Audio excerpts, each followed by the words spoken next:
খোয়াই তুলাশিখর পূর্ব রাজনগরের টিপরা মাথা ও বিজেপি সংঘর্ষ, উত্তপ্ত তুলাশিখরে আহত এক পরিবার।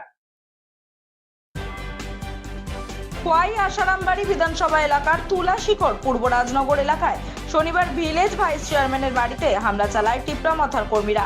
জানা গিয়েছে শুক্রবার টিপরা মাথা দুটি দলীয় অফিস ভাঙচুর হয়েছিল। এদিনের হামলায় আক্রান্ত হন ভিলেজ ভাইস চেয়ারম্যানের গর্ভবতী স্ত্রী ও তার ভাই। এই ঘটনায় পুলিশের বিরুদ্ধে বিস্তর অভিযোগ করেন বিজেপি নেতা তথা ভিলেজ ভাইস চেয়ারম্যান। বিজেপি ও টিপরা মাথার সংঘর্ষে গুরুতর আহত ভাইস চেয়ারম্যানের স্ত্রী ও তার ভাই। পুলিশ আহত পরিবারকে উদ্ধার করে খোয়াই জেলা হাসপাতালে নিয়ে আসে। কি কারণে এই আক্রমণ তা জানা যায়নি। আমাদের এলাকার লোক কম, তারা আমাদের এলাকার টিপরা মতো এখন লোক কম, তারা কিন্তু লিডারশিপ লোক আছে থাকে, তারা মারছে।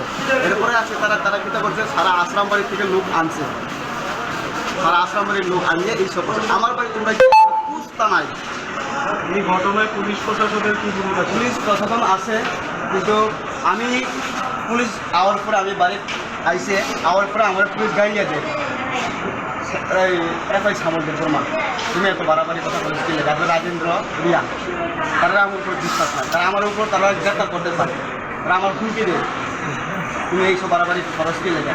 তা পুলিশের দায়িত্ব থাকে তো না যে সময় বাড়ি সকাল থেকে রানিং দিক আছে, এর সামনে সামনে এই ঘটনা করছে, এফআই সামলদের ওনার সামনে এই ঘটনা করতেছে, কারণ এই কিছু রিয়াকশন নাই।